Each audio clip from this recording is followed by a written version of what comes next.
Hello, everyone, and welcome to another episode of the Real Estate Development Insights podcast, where we bring you ideas, experiences, and insights about the real estate development industry. My name is Payam Nursalahi, and I'm your host here. My guest for this episode is Raymond Van Groll. Raymond is a structural engineer. He is very well known for his work on different structural systems, including and especially structural steel, cold form steel, or CFS. And he has been involved in different capacities in more than 16,000 projects across North America, which is a very impressive number of projects. And I have to admit that he's been around a long time. And in this episode, we talk about a whole bunch of different things, structure. We talk about different types of structure, what you need to know as a real estate developer about your structural systems, how they affect the costing of your project, how they affect the viability of your project, and some of the key decisions you need to be making when it comes to the structure. We talk about different material, wood, timber or mass timber, and structural steel, and different types of hybrid systems that can be created as a result of combining different elements. We talk about challenges in mid-rise construction, which are not few, unfortunately. We spent quite a bit of time on the building code changes that are coming into effect not too far from now, effective 2025 in Canada and Ontario in particular. We're going to see some building code changes, which will have some significant effects. I was surprised to the extent of these effects on the actual structure of the building and obviously to the bottom line of the project. So you might want to check those numbers there. And Raymond has very strong opinions when it comes to the water tightness of the buildings and how some of the current regulations in the city of Toronto are causing projects to go through extensive cost and potentially introducing some risk down the road. And I do agree to a good extent with his comments on those. We also talk about general regulations of how the city is processing the projects. And we talk briefly about the role of AI. It seems like there's no escape of AI wherever we go. It's leaving its footprint. And as always, you can find all the relevant information for this episode and other episodes on our website, realestatedevelopmentinsights.com, realestatedevelopmentinsights.com. That's all one phrase. And I hope you enjoy listening to this episode. As always, please remember to subscribe to the show. Thank you. Hello, Raymond. Welcome to the show. How are you doing? I'm great. Thanks very much for having me on. I'm very excited. Awesome. Amazing. That makes two of us. I'm a fan of yours, have been a fan of yours for many years, and have had the opportunity to work with you and your team for a number of years. That has been great. And yeah, why don't we start by introducing you and then we go from there. Sure. So obviously I'm Raymond Van Groll. I'm currently the Director of Building Structures for M.T.E here in Toronto. M.T.E is a firm. We have branch offices in Toronto, Burlington, Kitchener, London, and Strathroy. They're full service, so they do civil, they do structural, they do survey, and we just worry about structural. I was a principal in Raymond Van Groll for about 25 years before that, so most people know me from back then. But the whole team that we had, Payam, that you worked with, that we all just got up and moved into the new offices, and we love the resources that we have. So now we kind of feel like we're still this structural boutique firm, but we have the heft of a larger firm. And on the structural side, there's about 100 of us. Wow. And the firm itself there's about 500. So we have some pretty good depth, and the technical knowledge is there, and the ability to get stuff done is there, and they're really great people. So we're very happy. And they basically they let us do our thing. As you're quite aware, we've been doing tons and tons of mid-rise, specialize in it, love doing it. We've done work in Corktown with Streetcar. We did work for MPV condos out in Brampton and Mattamy. We did a couple of projects with you. We've done projects in the beaches. We've done some retirement homes for Diversicare in Richmond Hill, Oak Ridges, Stouffville. And we're recently doing some amicas out in Glen Abbey. But really, we touch a lot of projects, and we touch a lot of different types of projects. And our knowledge is really in the Toronto core, because there's a there's so much mid-rise to be done here. All of Young Stroud, all of Dundas Street is all slated to become mid-rise. And really, we're going to go from being Toronto to what Paris is. That's the plan. At least that's what plan. we're hoping that's for, right? That's what they say. And so we got to help them do it together. Yes, let's do that. Thank you very much. Sure. And like you said, you guys have a strong team. You've done quite a bit of mid-rise projects and quite a bit of, I want to say, variety of different projects, right? You work on a variety of different structural systems, different types of buildings, which makes you the perfect choice for having this episode, which we're going to hopefully try and elaborate on the structural aspect of a real estate development.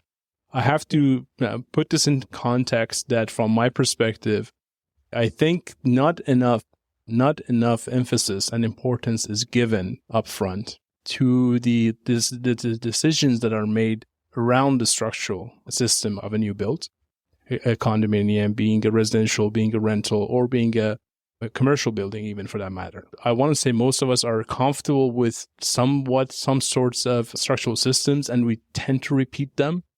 And maybe let's start with that discussion. What would you say to someone who's starting out either a new project, new type of project for them, or they're just new to development? If you're going to go about real estate development, and what are the top, let's say, 2-3 pointers you would want to give them in terms of selecting their structure? So let's just talk about the different systems that are around. Okay. Toronto is very unique. Ontario is super unique in concrete, cast in place concrete, because Toronto, they do flying form work. And so what does that mean? They can pour concrete. They make a horizontal table that they can slide out, lift up to the next floor, and then carry on. So for the high-rise buildings, that's ideal. But that technology of flying form only exists here in Toronto. If you go to Chicago, you go to New York, they don't do that. They don't know what you're talking about. And so when we look at buildings in Toronto, that technology has been there for quite a while. And unfortunately, it's expensive until you get to the high-rise.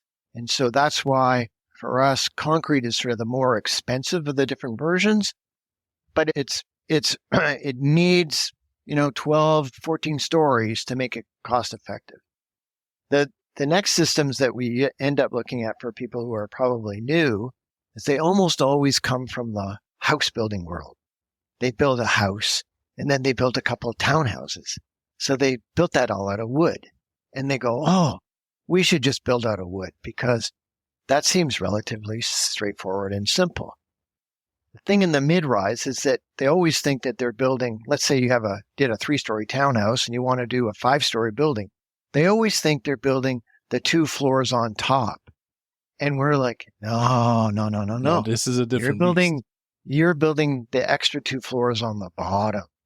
And there's a lot of sort of constructability issues that come into play with building the wood mid-rise. We did quite a bit of it. I must say it's fallen quite a bit out of vogue for a couple of reasons. One, the insurance cost on a wood building during construction is much higher than the other systems. 2, you're not really panelizing. You're kind of stick building.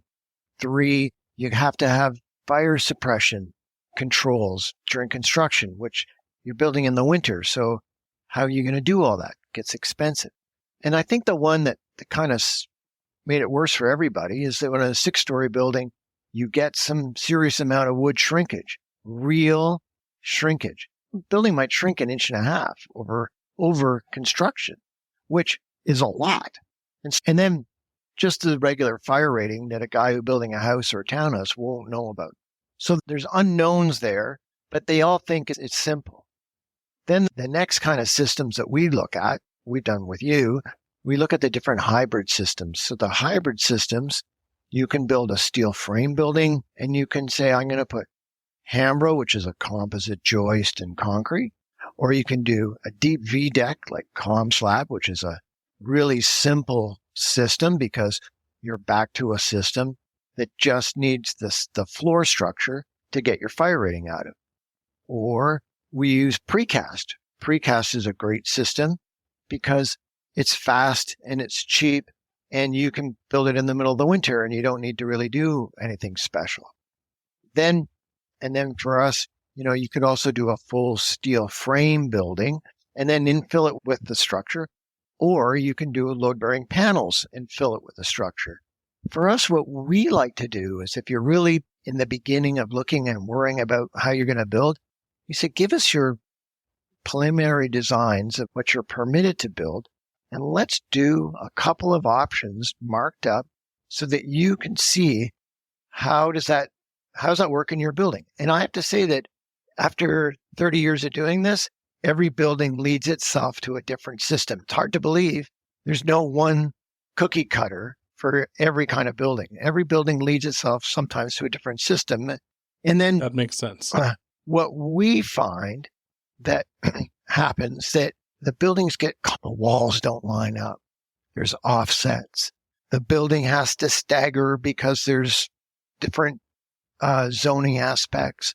There's different needs. We need balconies on this floor and not on this floor.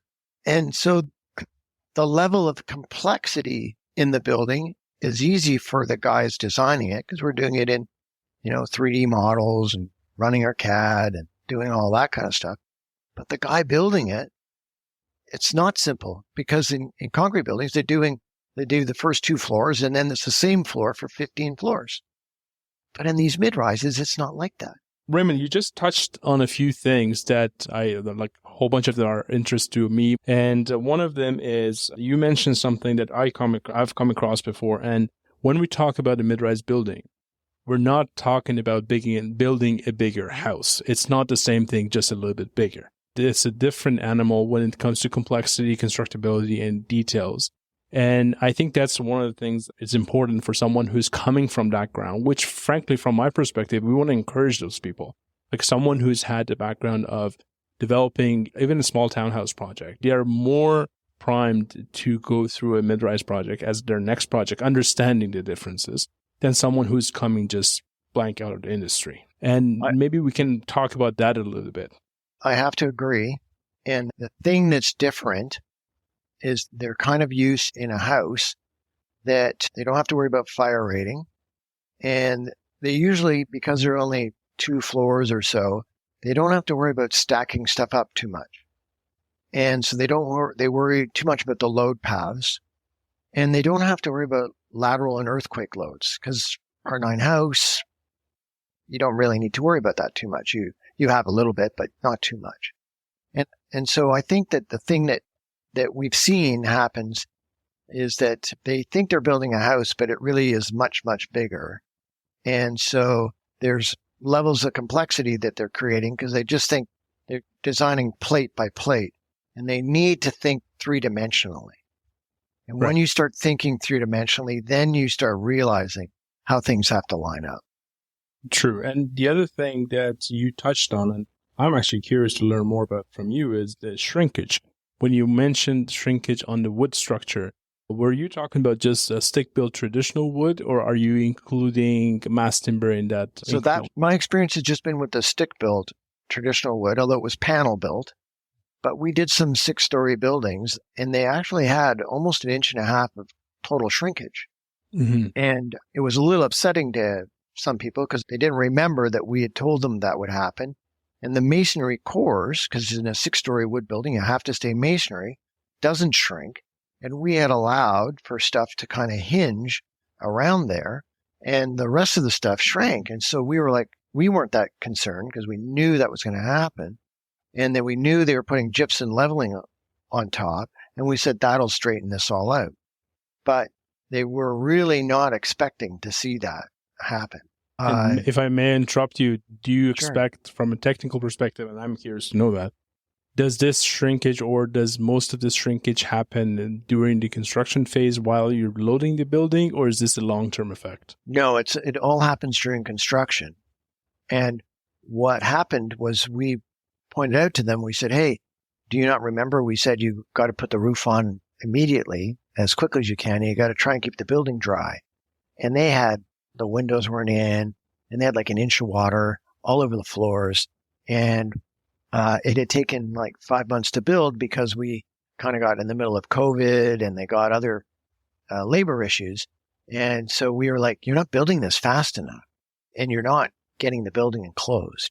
And so that kind of scared them off from the 6-story wood. You don't see it as much. The big guys don't want to touch it anymore.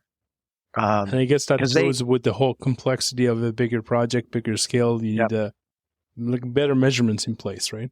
Yeah. So what we see them doing now is they're going back and saying, well, maybe we should use steel structure and precast.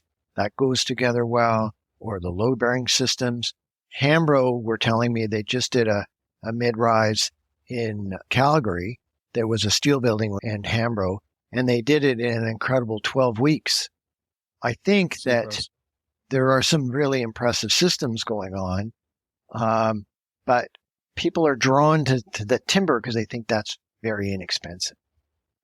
And that's a good point and a good segue for me to use. Traditionally, and I'm biased in this as well by saying that I love concrete myself as a king of the structure, because as someone who's building it makes my life much easier. When I have concrete, I have fewer things to worry about, like less worries about fire rating, less worries about acoustics, less worries about, like you mentioned, the elements, having to dry something up as fast. And then you go to steel, generally in different formats, and at the end of the day, wood that we were just talking. In terms of pricing, it seems like you mentioned, once you go on a bigger scale, concrete is going to have just overall much more benefit. And obviously there's limitations to other material that, like you were mentioning, like code just allowed mass timber, for example, recently to go up to, I think, 12 stories is the norm right now, if I'm not mistaken. But concrete, pretty much you don't have any limit. And you can go up, and aside from the inclement weather that might slow you down, generally speaking, you can do pretty much anything you want with it. Is that a fair statement? That's a fair statement. And the thing with concrete is that if you decide to build in concrete, then you can go and tender to forming guys. There's lots of them. You can tender to rebar guys, and there's lots of them. And you can tender to the concrete guys, the cast in place supply, and there's lots of them. If you tend to go to one of these hybrid products, then you're kind of locked into that system early on. Because if you pick Hambro, it's really hard to later on say, I'm pissed off at the Hambro guy, I want to change. Because now you've committed your building down that route. And that's why my first comments were about picking a system early and then seeing whether you can stick with it. I like using a steel beam structure and a deep V deck because there are quite a few deep V decks, and you can buy the structural steel from anybody. So there's that practice is still there in terms of making it so that it's still accessible. Concrete forming has come down a little bit in price because there's just not as much high rise going on. So there's more, it's supply and demand. That's true. The price of rebar has come down.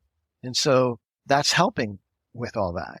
And for us, we just want to figure out with the developer which system's going to work best for their building. If you want it in concrete, then we'll do the preliminary design in concrete and you get some costing. And you find that what everybody ultimately wants is some cost certainty. What they don't want to do is commit to their new 6-story mid-rise building in downtown Toronto and then find out that the structural cost is twice as much than they budgeted. It's just no fun in that. And so we don't want that either. And we're seeing in the marketplace that custom-based concrete is coming down in price. One of the issues with the custom-based concrete is that it's not the biggest trend to the zero carbon policies that we are obliged to start looking at. In British Columbia, they're much more stringent about these things. Ontario, a little bit. And there are some advances made in the reinforcing steel. So there's people using fiberglass reinforcing instead of regular reinforcing. And I think that there are some methods of making concrete so it's just not quite as nasty as it were. And so I think that if you're a modern developer today, you definitely have to be worrying about, first of all, you have to worry about all of the zoning rules and regulations that go with that. But I think everybody wants their buildings to be a little greener. And that's very true. And So if I want to take what you just said and divide it into categories, here's what I'm going through in my mind at least, and you tell me if I got it right. There's the structural considerations, which is mostly your business and your team. You guys figure out what works and what doesn't work. Then there is the overall business case of going with a type of structure that, yes, I totally agree with you that as much as I'm an advocate of new systems, new technology, new providers, new subsystems, if you may, coming into the market. And I've had the privilege and I've had the opportunity of working on many of these with these systems and learning from them. But that being said, there's something to be said about the business risk of using something that has never been used before or hasn't been around for far too long. And who knows, 10 years from now, they might not be around, which I'm sure, I don't want to name names, but I'm sure you and I can remember a few of them that were around a few years ago, but no longer around. And at the end of the day, then there's a third category of now, okay, what does this whole climate crisis, the changes that are happening, what does that mean to you as a developer, the brand of your building, and what do you want to stand for? And that's where I guess the discussion between steel, concrete, and even mass timber these days, which is pretty hot conversation these days, that comes in. And I'm still waiting to hear very strong arguments from all three parties, because it seems to me that on the bigger picture of things, every one of them has the pros and cons. And I'm interested in learning if you have anything to add to that. Yeah, I would say you're right about those three.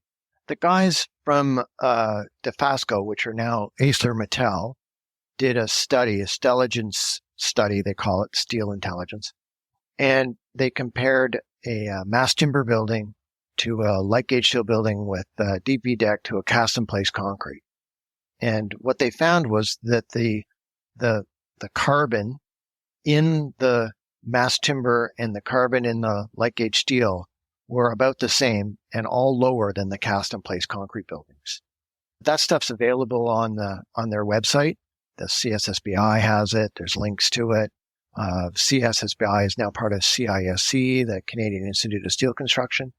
And so they invested a ton of time and effort to be able to show that what we need to do, the way it works for us to get the carbon credits that we need is we design the building in a method, call it concrete, and then design it in a hybrid method, call it the mass timber or call it the hybrid versions. And then they have people that can add up how much carbon there is, and they're showing that concrete's not winning that battle right now. I think that there are some, obviously the cast-in-place concrete guys are trying very hard to find ways and means of making their buildings have less carbon. And so that we're on the cusp of those technologies, right? We're on the verge of that. But that's really why the CIP has a very big segment of the market, and they do have the resources and I think, like you're saying, the will to make those changes happen through R&D and through new technologies and go through that. Let's switch gears a little bit, and let's say right now we talked about the industry trends, like some of them that we just mentioned. We talked about the how to think about the structure of a building, right?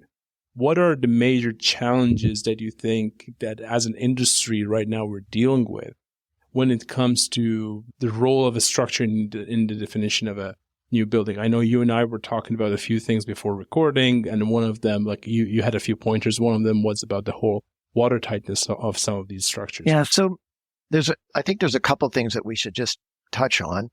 Mm-hmm. Probably the biggest change that's going to come for structural guys is that the new building code that comes out January 1st, we are in this wonderful era of using the 2012 Ontario Building Code version for 2020.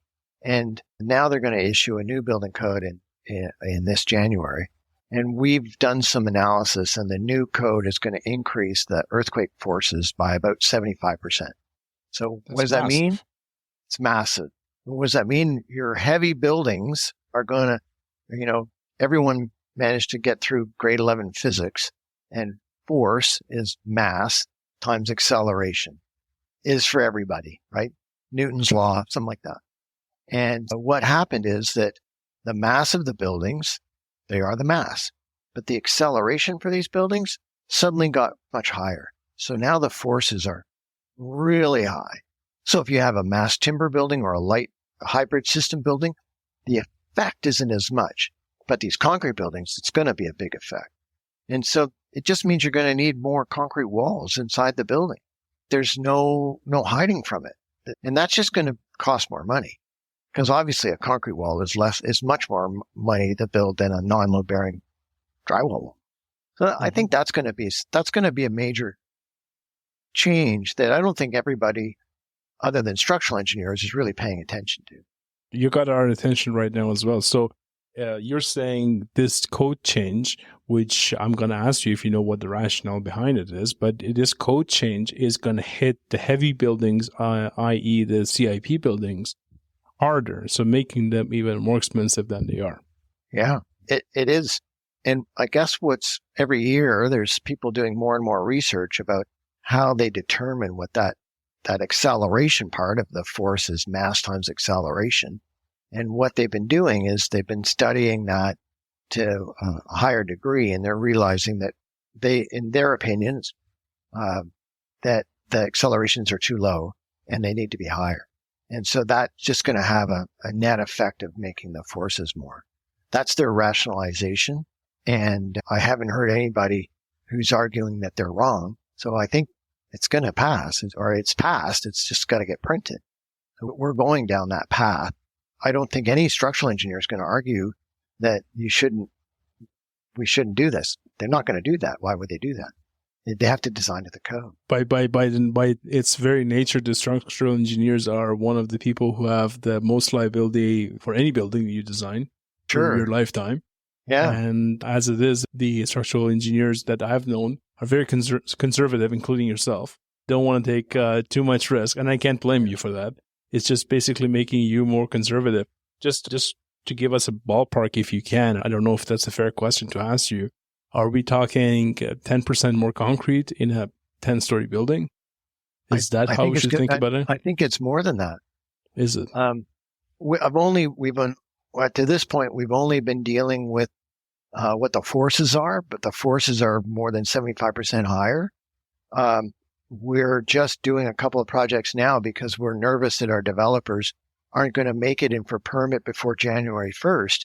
And so we're just running some numbers now. We can follow up in a week or two when I find out how many more walls you need. But it's going to have effects, and it's going to make columns bigger. It's going to make the loading bigger. There are some really kind of effects that are going to add cost. And, we're in an economy that everybody's trying to build affordable housing. They want I was just going to say, this is this topic has come up on this podcast at the very least, and I know on a daily basis it comes quite often that we want to build more houses. We have the affordability houses. We have a crisis, and we do have the supply crisis. At the same time, it seems like all the gears are moving in the wrong direction, making things that much harder. Like you said, we haven't had a code update in God knows how many years now. And all of a sudden, at the peak of our issues, we're going to make our concrete structures probably 10% or more use concrete. More. Yeah, we just don't know what the effects are, but we definitely know it's going to cost more. They're not making them last.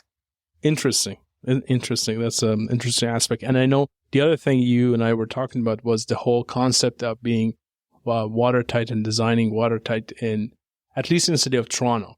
And for those people who are not listeners who are not from Toronto and are from outside, I'm just going to put it into a little bit of context. That is a few years ago, and I can't remember exactly when, because I don't think it's an actual regulation.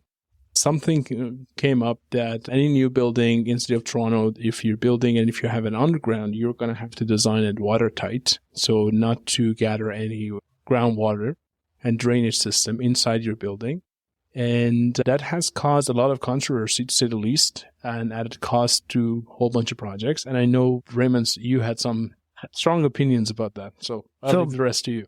The thing that they're trying to do, and I can understand that from the city's perspective, if you take a basement, let's say you have a two-level underground parking garage, you're basically creating a little well on the street, and we put some pumps in the basement of that parking garage, and we're going to pump the groundwater that's around the building up and out, and we're giving that water back to the storm system of the City of Toronto.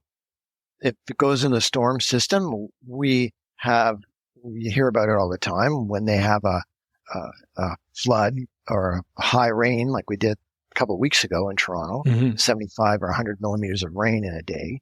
Then the storm water and the sewage water mix together, and whoosh, out it goes into Lake Ontario, and they can't manage it, and the infrastructure can't handle it. So somebody in the City of Toronto said, maybe we should just stop letting buildings empty that water into the storm system, which from the perspective of that makes sense. But the perspective of a building to make it permanently watertight for the rest of our lives.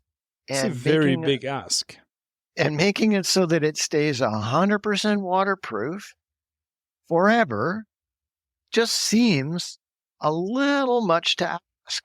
And I have been on this little crusade of my own to go to talk to the people at Toronto Water, the people who made these rules, and say to them, where exactly is the regulation that gives you the power to make us do this? And do you not think that we as engineers and architects and design professionals, do we not all realize that you can't really make something watertight forever? And this is going to fail one day. And you and I have seen the letters that the city is asking us to sign as design professionals and as owners to take the responsibility away from the city. We're going to have in 25 years, we're going to have these 2 levels of underground parking leaking like crazy. And, how are you going to fix it? And, we've talked at great length that we should at least put in a secondary system that when it does fail, we can pump the water and, or pump it back out or pump it somewhere. Have a backup plan, basically. A plan. And some sort of backup plan, yeah. But we both have been on projects where we've quietly said you should do that. And we've had the municipality tell us, no, pull it all out. It strikes me that if we're going to be in a city that wants development, that really we're kind of sticking our head in the sand and hoping that this problem never happens. It's going to happen. And it adds cost because it's more expensive to make these bathtubs. We need, I think the building that we did, we had a 3-foot slab in the basement because we didn't want we have to watch that the whole building doesn't come shooting out of the ground. And it's fine with some of the high rise because the building self-weight is enough, but in the mid-rise, it's more of a problem. And so what we've been seeing, 2 solutions come out of this. One, the city is starting to relax the need of how much parking you really need. Because, I don't know, my 30-year-old son tells me that soon I won't have a car anymore. Mm-hmm. I'll have an autonomous thing that comes, picks me up and takes me places. So sounds that's going that way. That's true. Yeah. So Dad, you're not going to need all this underground parking. I think he's probably right. And we're seeing it now where they're trying to limit most of the designs, mid-rise buildings. They're trying to get rid of the whole basement, but there's still the elevator pit. And so that problem is still. You still have the frost to deal with. Frost. So there's. And I'm gonna throw another wrench at this conversation because I'm sure you're gonna connect with it. So you have a code that, by the changes that we just discussed, it's going to discourage you to do concrete buildings, which are heavier on the mid-rise side at the very least, and go toward the lighter building. Then you have a high groundwater table that is going to create hydrostatic pressure because you're bathtubing. Yeah. You have a light building that doesn't have enough mass to stand on its own. So probably in most cases, and by all means correct me if I'm wrong, is that if you don't have the weight of the raft slab at the bottom, let's say you want to go and don't do raft slab, then you have nothing to hold the building down. So you're now talking about anchoring the building to the bedrock and just trying to make it stable, right? Which is a whole other ballgame, adding cost. And does it feel like there's some inconsistency in all these changes happening? It seems to me that we're not driving the price of building down. We're driving the price of building up. And I'm only a little structural engineer, so I don't know too much about politics, but I look at the development charges that they're charging for each of these units, and I look at the overall tax. Every condo or apartment building is paying $3,000 a year in tax for the life of its building. Maybe what we should be doing is saying, guys, we're going to tear up Yonge Street. We're going to tear up Gerrard. We're going to tear up these main streets. We're going to put new pipes in, and we're going to manage this properly so that what we're going to do now is, call it 15 years from now, we're going to be in there trying to dream up some clever way of redoing the waterproofing, which I just don't know how that's going to work. We're going to have to deal with that water. And now 15 years later, now you're going to have an enormous problem. So I think that if we as a city are going to say we want to become the new Paris, and we want all of these beautiful 5, 6-story buildings Paris has, we also have to fix the infrastructure of the water. I don't know if you've been watching the Paris Olympics, but I think I heard that they spent $1.5 billion to clean up the Seine River that runs through it, because they never really spent the money on sorting that issue out. Guys, we are a world-class city. People want to come here. You see 1 million people wanting to come every year to Canada. It's the greatest country in the world as far as I'm concerned. It's clean, it's safe, we've got space, we've got everything. Guys, let's spend a bit of money on the infrastructure. Let's get it right. And then let's start making it so it's less expensive to build these mid-rises so that we have places for people to live. Amen. That's all I can say, because you're right. If you're listening, and if you're watching, and if you are in the politics or have any connections to, I think what Raymond says, I can almost 100% agree and support what he's saying, because you're right. I say it every day. These mid-rise buildings are extremely hard to make work when it comes to budgets and performance. They're very tight margins, and there are a lot of waste. The fact that the city decided that they're going to reduce the parking requirements, it helped a lot. I'm not going to lie. That was a big win. But a lot of loose ends are still out there, which someone, like you mentioned, could look at. And this thing, I totally relate to what you're saying, that like in 10, 15 years from now, if you want to start a business, that's probably the business of fixing all these leaky buildings, which are going to have waterproofings in them. P2. That's sad, but I hope I'm wrong. Let's put it this way. I hope I'm wrong, but I think you and I both know that they are going to start leaking at some point. The settlement, the shifting, the deterioration of the material, nothing lasts forever, right? It just needs a little bit of a uncomfortable decision making to make those bigger. I think it's going to make the leaky condo problem that Vancouver had going to seem like a picnic. And at least those leaky condos you can go and fix. You're going to go, how are we going to dig up a 4-story underground parking garage and repair that? I don't know. And I actually have thought about it. When you have a raft slab that has waterproofing buried under 0.5 meter, 0.6 more, 1.2 meters of concrete, and then you have gravel, you have drainage, you have a slab on grade on top of it, and all of a sudden, you have water. Good luck finding it. And then, go out back and fix it. And so I think that to a certain extent, it's not really simple to build a mid-rise building in Toronto. And I think a lot of developers, they just say to themselves, you know what? It's risky. It's hard. It takes a year through planning, a year and a half through planning.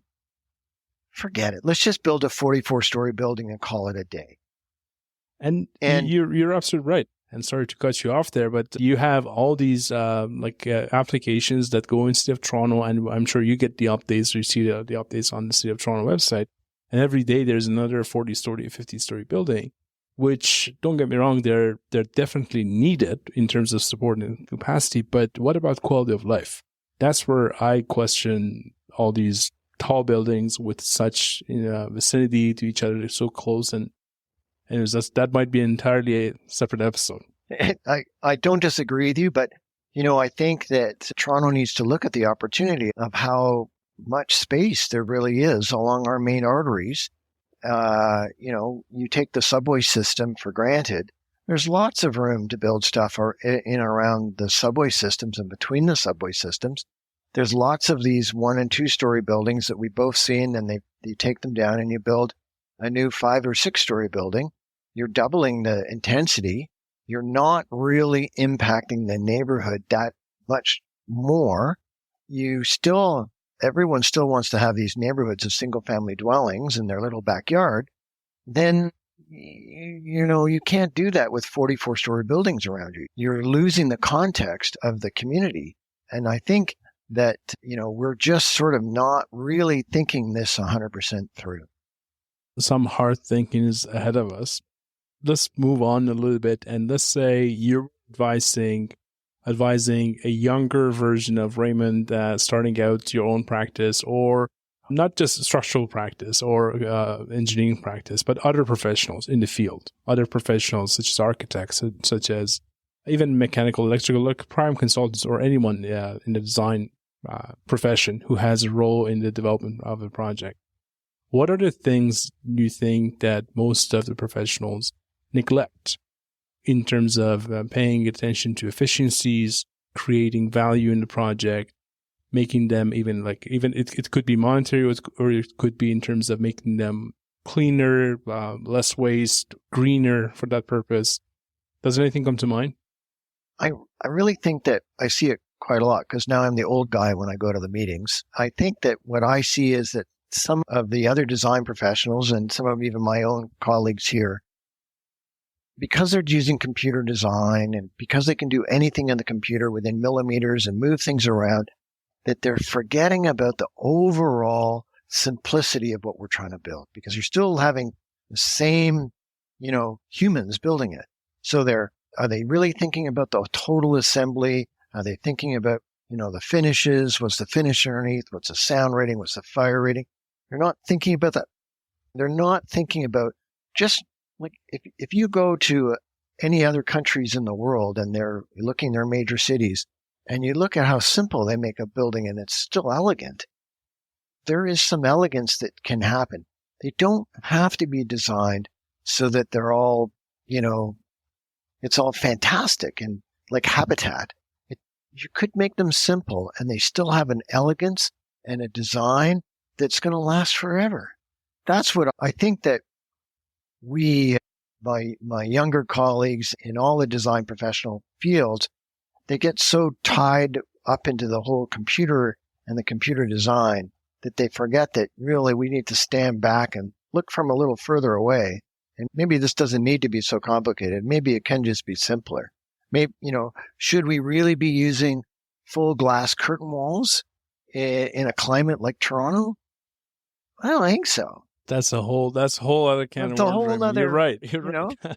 You're right. I did a Louis Vuitton store on Bloor Street, and the guys came and they were like, "Oh my God, it must be so cold here and so crazy." And I was like, "Do you guys not have a Louis Vuitton store in Chicago?" And they're like, "Yeah."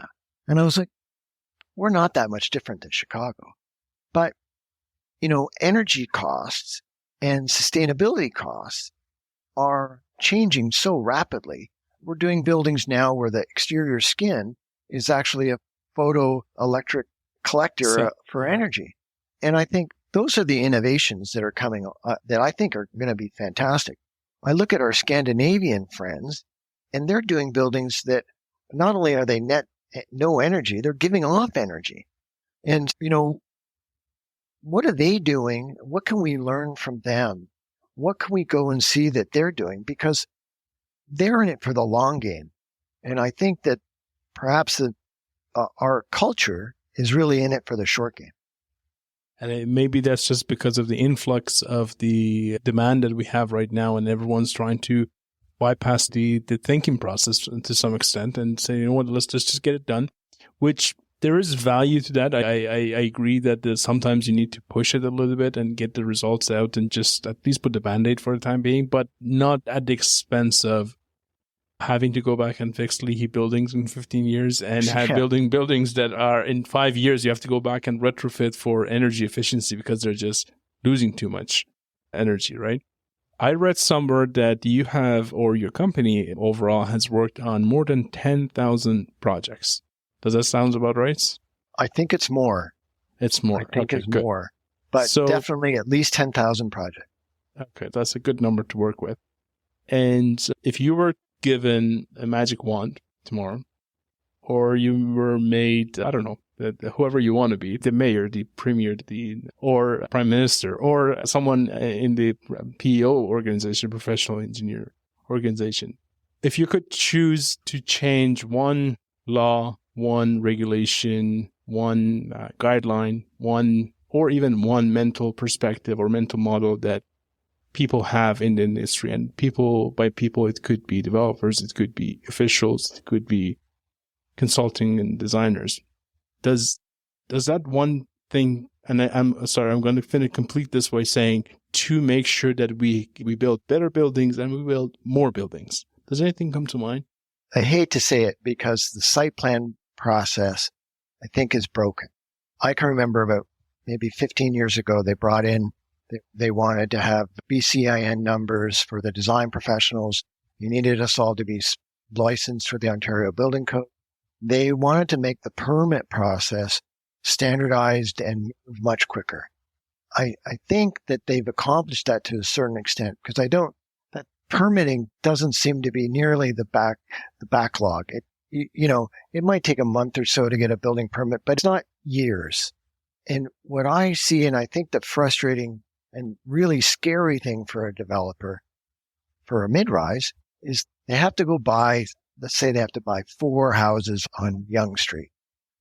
Each of those houses, a couple $1 million each. They have to buy them before they can go and accumulate that land and then go down the site plan process. That site plan process might take a year. It might take 2 years. Or longer. And really it just seems really hard. So what we're seeing now, the developers are getting very anxious. So what they're doing is they're saying, look, we're going to go start site plan, but we're going to get you to start doing your structural drawings, because we're going to get as close as we can to being able to build before site plan's finished. And I'm sure you're the same. We see it where the city was allowing, before site plan was finished, they were saying, oh, you can build below grade, but if something happens to above grade, that's your problem. And the developer was like, okay, fine, I'll take that risk on. Something's wrong with the site plan process that we know we're all building. You're building residential buildings. There's a mix that you want. You need to have garbage. All these elements are all the same. Surely we can make a process that doesn't take 2 or 3 years to get that sorted out. I think that adds such an element of risk, because if you're a developer's not trying to build housing because they think it's nice to build housing. They're trying to make a living. It's a business. It's a business. It's a business. It needs to be repeatable. And needs to be repeatable. And so, we do a lot of McDonald's. McDonald's doesn't redesign that building for every site. We have a model that we follow, and we can get a cookie cutter. We used to do Costco stores. Costco can build a store in 90 days. Why is that? Mm-hmm. Because they build it the same way every time. We need to get to that level of thinking, level of comprehension for 6-story buildings, so that they can fly in. Everyone sees what they're building. Yes, that meets the basic principles of what we want. Let the builder go build. And then you're going to take the risk away, because if interest rates are 3% when you start your site plan approval, and then they're 8% when you come out, there's no fun in that. I have some very super stressed developer clients running around. They look like every time I see them, they look worse and worse. And that's why, because the level of uncertainty is so long. And if anything, if we could make that a smoother process where it's more like you fit in these parameters and you're checking a box and then off you go. And if there were more cooperation between the governing bodies that are reviewing the requirements of site plan approval, and that you don't actually have to hire a facilitator essentially to maneuver your way through the process, then I think you could build more buildings. It shouldn't be this complicated. And I'm happy you said this because it is a recurring theme. It has come up on, I'm pretty sure it has come up at least on one or two other episodes that we talked about the same thing. And it also comes up almost daily in our conversations with people in the industry that for whatever reason, this process seems to be too, I want to say probably not the best word, but arbitrarily managed. And there's too many variables that are going into it. And I do understand the city as well, that they have a lot of applications going on at the same time at any point. I don't think I want to go out on a limb and guess that probably nowhere in the entire world right now has this many applications going into a single city at the same time. That there is definitely an influx, but you're right in the sense that when you go in, one of your biggest risks is not knowing how long. Is it 3 months? And they've tried to change a few things. They've tried to change some timelines and change some sequence of events, if you may, but the end result hasn't really shown itself, at least I don't think the way they were anticipating it to happen. And the other part that you mentioned, which I totally agree with, that I don't know if it's impossible to come up with, let's say, 5 building types for a 6-story building and say, listen, if you're within 80% compliance of that 5-story or one of the 5 6-story models, your site plan can be fast-tracked instead of a year to 3 months. And we're just going to check these 4 items, and every other thing that the city has outsourced to the consultants such as yourself, take on the liability, distribute the liability. That might be another way of looking at it. Because there's too much demand. My kids look at me and they go, Dad, we'll never be able to buy a house. We'll never be able to buy, I lived in a little 850 square foot apartment for a little while in Toronto while I was trying to decide to buy a condo or move in the country or whatever. It's not very much fun living in an 850 square foot. And that's considered a big one these days. Big. Exactly. Yeah. And so I think that, if you want to have a family and you want to have some sanity in your life and you got people working at home, you need a couple of bedrooms, right? And so I think that we need to sort out, you got to sort out this whole water sewage stuff, because if your development fees aren't enough to cover the development cost of putting that infrastructure in, then maybe that's the wrong number. Maybe it needs to be higher. But you need to be able to put that infrastructure in because all the other infrastructure that we all demand is there. Can you imagine if we said to you, you can build your condo, no problem, or your apartment, but we're not letting you have internet for 5 years. Yeah, that doesn't happen. No, everyone would go berserk.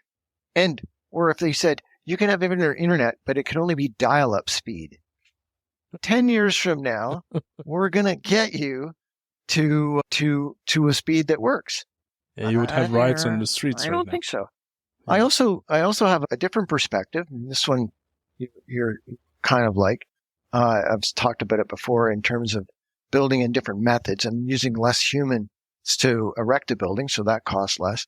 Can you imagine that if you wanted to buy a car and you went down to the Ford dealership and you came with some sort of half-baked drawings and you said, I want this to be my car, and your doors opened in and da-da-da-da, and then you said to them, you know what, I haven't quite figured out what kind of windows I want, but I want you to start building the undercarriage and the wheels, and I think you can pick an engine and maybe that'll fit.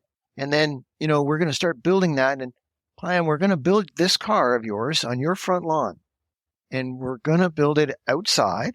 We're going to get parts from all over the world to come, and who knows what order they're going to come in, and who knows whether this the right package comes, or instead of seats, you get a couple sinks, stuff like that happens. And then ultimately you build your car and we realize that the windows that we thought we were getting, we aren't. So now you're going to have a Mercedes with a big wood trim around the edges. Do you think that Ford or Mercedes will let you build a car that way? No. That's a different analogy. That's a good analogy. And here we are in this era of Google and Uber, and you can order stuff on Amazon. My wife orders stuff on Amazon. I think every day the poor little Amazon guy comes trucking to my house. And yet in construction, it's still pretty backwards.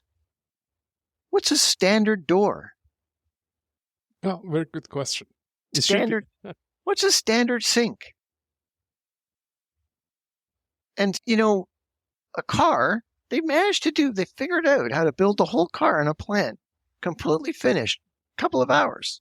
I look at Elon Musk and building electric cars, and they basically scrapped every idea that there ever was about building cars, and he started with blank pages. They don't have car dealerships all over the place. They have little spots you go buy the car. I think you can buy it all online. Can you build a condo online? No. I went to M.I.T. and I did a course in supply chain management. And they are talking about all the different supply chains all over the world, supplying Amazon and Sears and all these stores from China and how that all works. And I was describing them what we do in construction. And, I'm a big fan of panelizing and making stuff in the plant and doing things as much as we can in a plant and then moving it out. They were horrified when I described to them what was going on in construction. Absolutely horrified.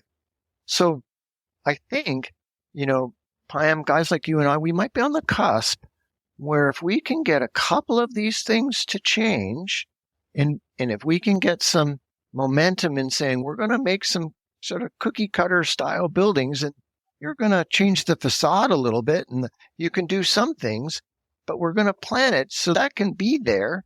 I think then we can start building houses much faster and much cheaper. We have to get there.